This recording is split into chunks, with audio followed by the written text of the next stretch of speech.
No one intervened, obviously. Coming back again for our story here on WKBX 830. To start off, we have a heartfelt tale of Love in the Digital Age by John Daly. So let's get this one started.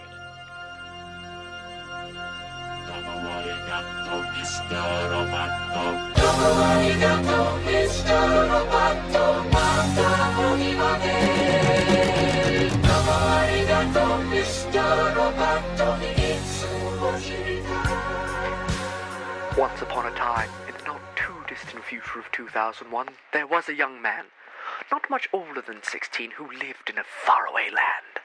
It was an evil and rotten place, a wretched hive of scum and villainy known simply as Los Angeles, California. Yet, he was a boy who knew little more than contentment, as he toiled tirelessly alongside his father, making artisanal timepieces for the wealthy hipster elite of the city. Each watch was as much a work of art as it was a feat of engineering, and they were renowned throughout the land as the finest timepieces from the deserts of Riverside to the sands of Inglewood, and so on. Even the robotic inhabitants of the city, this is 2001 after all, were impressed with the uncanny mechanical prowess of the duo, particularly the nearly inhuman precision of the son's work.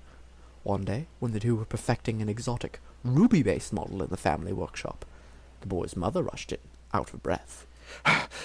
Hugh! Cyrus! An e-telegram arrived. It looks like someone wants to make use of your services.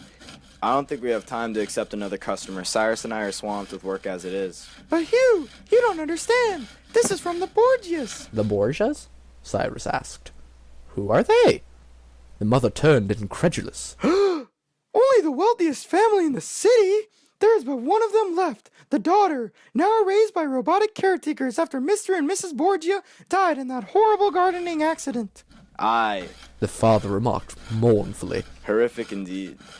But now the young Anita Borgia is the most eligible bachelorette from here to the 405. Her beauty is the stuff of legend, they say. Cyrus piped up. I'm sure then I could make the time for her. After all, father, you could handle this model by yourself. Let me do this, please. I'm sure they would reward us handsomely. His mother laughed. Ha ha ha ha ha! I'm sure we could work that out, if not for young love, but for the sake of the family. And so the father reluctantly agreed, and proceeded into the delicate process of soldering the watch's hands together. Meanwhile, the mother took Cyrus aside. This might be the most important task of your life, but don't worry. No matter what happens, I believe in you. Always remember, even though your father stresses your mechanical skill, the real beauty within each timepiece comes from the love of your craft. They embraced, and Cyrus waved as he departed. The journey was arduous and long. The traffic on the 101 was the stuff of nightmares, let alone the turn-off on Mulholland. But when he approached the Borgia's hillside manor of chrome and glass, he saw her through the windows, and he knew that glimpse alone made the journey worth his while. Unbeknownst to the boy, the feeling was mutual.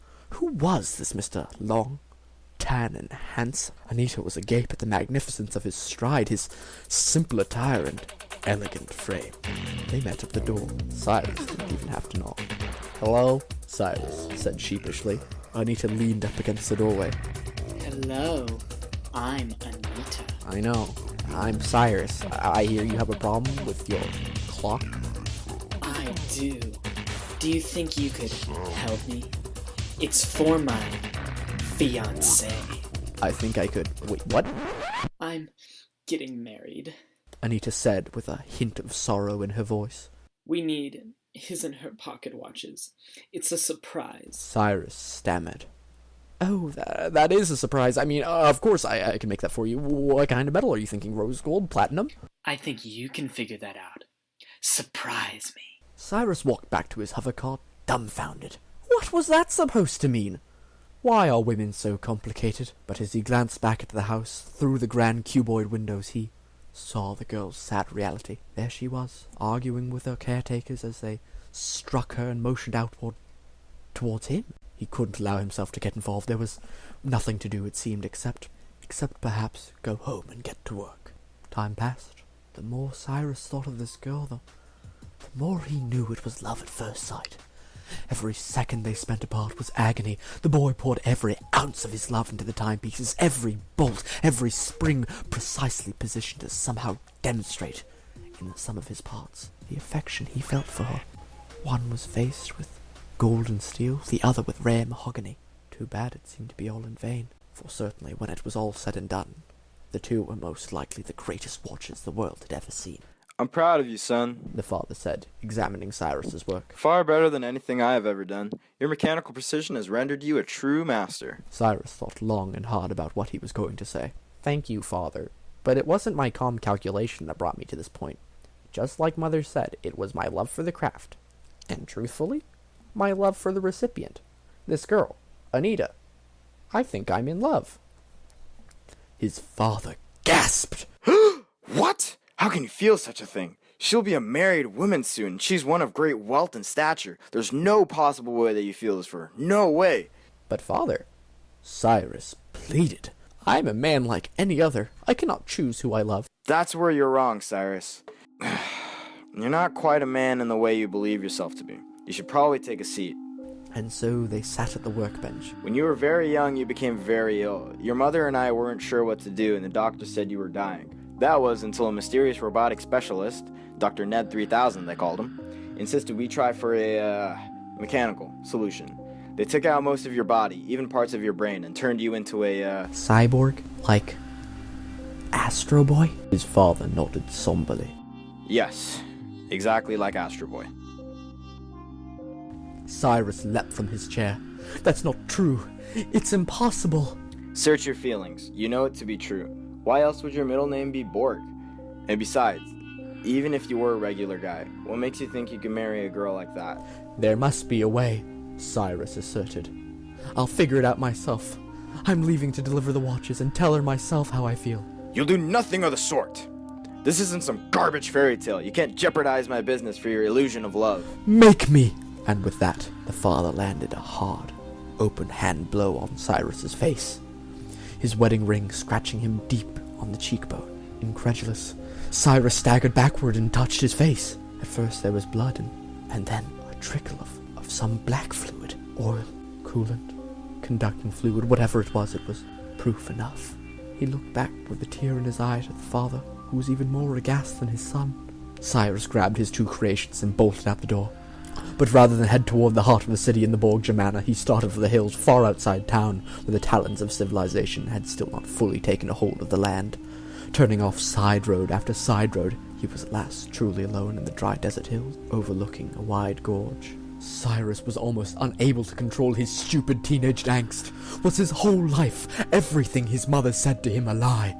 Was this feeling of love merely a mirage?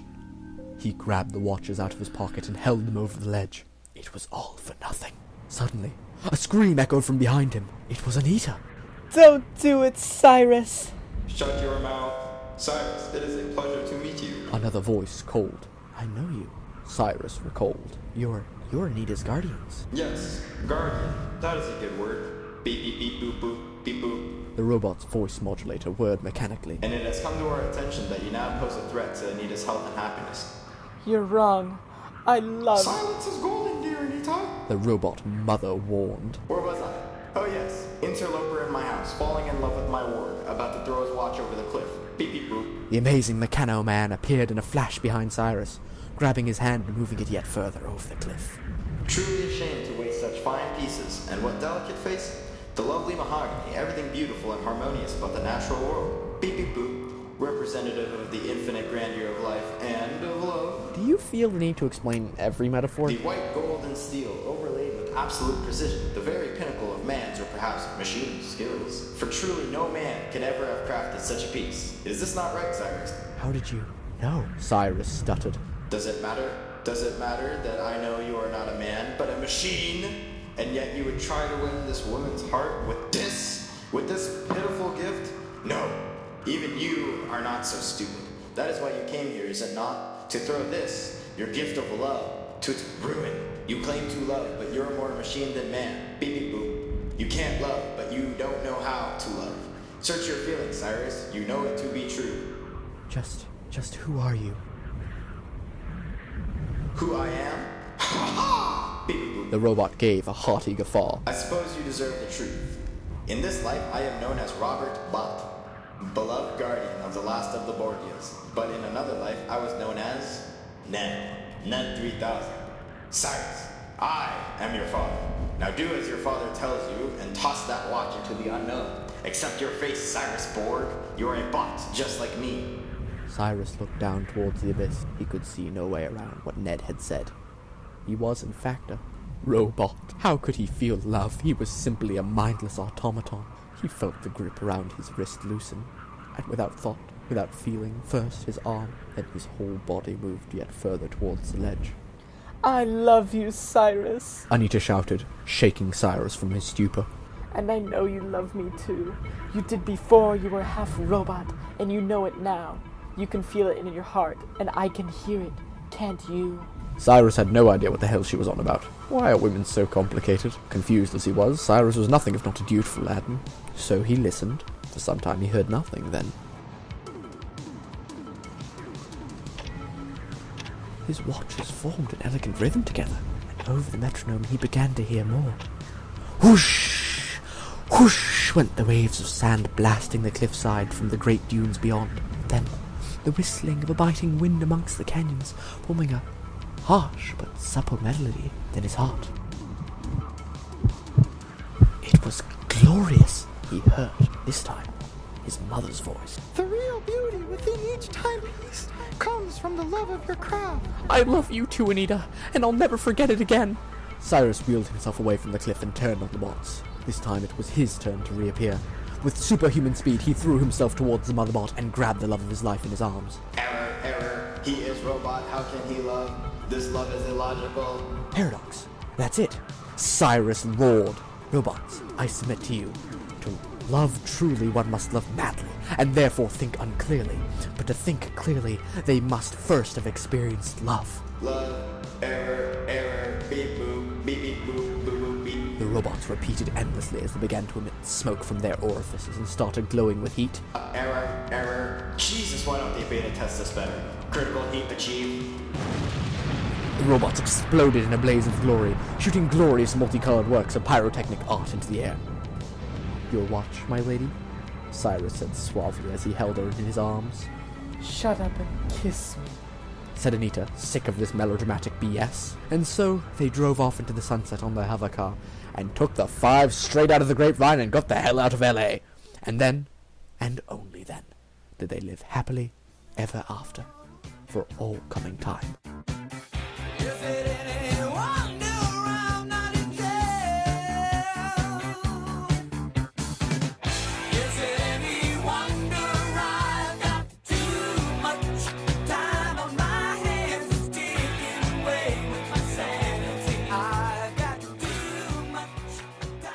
Intervened on behalf of...